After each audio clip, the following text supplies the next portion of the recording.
നമ്മുടെ budget by റേഞ്ചിൽ വന്നിരിക്കുന്ന മിറർ ദുപ്പട്ടയുടെ ഒരു 6 കളറും കൂടി നമ്മൾ വീണ്ടും റീസ്റ്റോക്ക് ചെയ്തിട്ടുണ്ട്. ഇതാണ് കളേഴ്സ് വരുന്നത്. ഫസ്റ്റ് കളർ വരുന്നത് ഈ ഒരു ഗ്രീൻ ഷെയ്ഡിലാണ് വന്നിരിക്കുന്നത്. ലൈറ്റും ഡാർക്ക് ആയിട്ടുള്ള ഗ്രീൻ, ഒപ്പം തന്നെ ഒരു റെഡ് കളറും കൂടിയുണ്ട്. മിറേഴ്സ് എല്ലാം ആ സെയിം ക്വാണ്ടിറ്റി തന്നെയാണ് വന്നിരിക്കുന്നത്. അതുപോലെ അറ്റത്തായിട്ട് ഈ ഒരു ഗോൾഡൻ കളറിലുള്ള ലേസും കൊടുത്തിട്ടുണ്ട്. ഇതാണ് സെക്കൻഡ് ഷെയ്ഡ് വരുന്നത്. ബ്ലാക്ക് ആൻഡ് ഗ്രേയിലുള്ള കളറാണ് വന്നിരിക്കുന്നത്.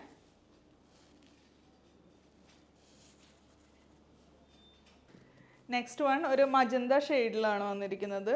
ലൈറ്റും ഡാർക്കും ആയിട്ടുള്ള ഒരു മജന്ത ടോണാണ്, റാണി പിങ്ക് ടോണിൽ. നെക്സ്റ്റ് കളർ ഒരു പർപ്പിൾ ടോണിലാണ് വന്നിരിക്കുന്നത്.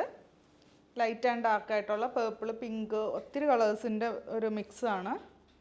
നെക്സ്റ്റ് വൺ ഒരു ഗ്രീൻ ഷെയ്ഡിൽ തന്നെയാണ് വന്നിരിക്കുന്നത്. നല്ല ബ്യൂട്ടിഫുൾ ആയിട്ടുള്ള ഒരു ഗ്രീനാണ്. ഗ്രീൻ, റെഡ്, അതേപോലെ യെല്ലോ മിക്സ് ആയിട്ടുള്ള ഷെയ്ഡാണ്. ഇതാണ് ലാസ്റ്റ് ഷെയ്ഡ് വരുന്നത്. സിക്സ്ത് കളർ വരുന്നത് ബ്ലൂ ഷെയ്ഡിലാണ് വന്നിരിക്കുന്നത്. അപ്പോൾ ഇതിൻ്റെ റേറ്റ് വന്നത് 295. ഏതെങ്കിലും കളർ ഇഷ്ടമായിട്ടുണ്ടെങ്കിൽ വാട്സപ്പ് ത്രൂ അല്ലെങ്കിൽ വെബ്സൈറ്റ് ത്രൂ ഓർഡർ പ്ലേസ് ചെയ്യുക. താങ്ക്